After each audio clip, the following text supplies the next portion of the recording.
Hello everyone, Jeff and Jay here with Jay's Big Adventure. Today we're going to change the rear brake pads on our 2012 BMW K1600 GT. First up we're going to do is remove the luggage. I love people that tell me, oh, BMWs are so hard to work on. Man, that was tough. The first thing we're going to do is loosen up this bolt that holds the muffler in place. It just makes it easier to take the rear tire off. And then we're going to loosen the 5 lug bolts down here, and for those we got a little bit of help.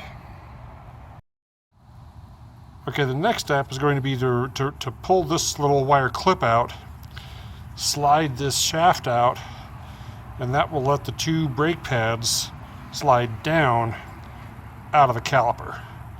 But first, you can see how much brake pad we've used here. This is normally all the way across when the pads are new. I'll show you that when I'm done. What I'm going to do is squeeze just a little bit to get these pucks, or these brake pistons, compressed back into their bore so that it'll be easier to get the pad out. So all I'm going to do is just grab this pin and pull it out. Just a little cotter pin. And now this shaft will slide out of the caliper. So to get this pin out, there's a little access hole here. See if I can get this to focus on it here. There we go. And this is just a small nail. Put it in here and tap it with a hammer. And it comes right out the other side. So I've got the pads out now, and I wanted to show you the difference here. This is the original factory BMW pad. And there was still a little bit of life left in them, but I ride a bunch of miles during the summer and I didn't want to have to worry about that down the road. This new pad, which comes from a company called Caltric,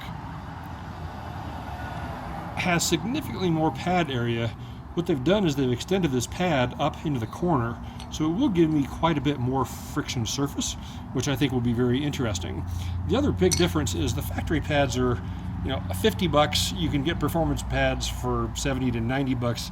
These pads were $7 from these guys. I couldn't believe it.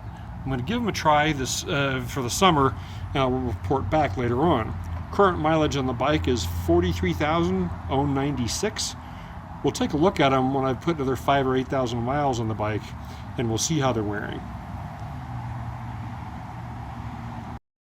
Okay, so what I'm going to do is slide this pad up into the rotor. And to do that, I'm just going to push the rotor aside a bit.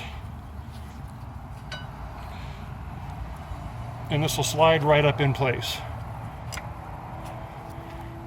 There's a little tab up on top you need to watch, but once you get that in place, it just lines right up. And to keep that pad from sliding out, I'm going to slide this in here to keep it in place until I can get the next pad in. One of the fun parts is trying to get both of the pistons to retract enough to slide the new pads in, which are obviously much thicker than the old ones. What I did is I just used a screwdriver to pry gently on the top,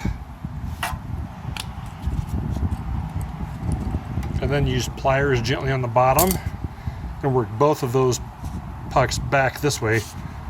You can also push on it depending on how thick your pads are and get it that way.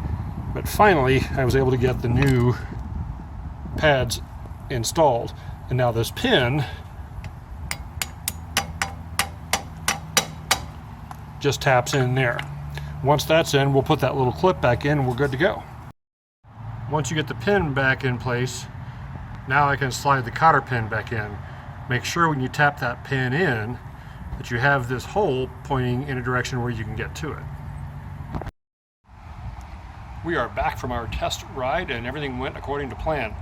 With new brake pads, and this is true with cars as well, make sure that you give them a couple hundred miles to get to know each other and properly bed in. Once that's accomplished, they will allow full braking capability. Thanks for watching, ride safe, and watch this channel for more fun videos.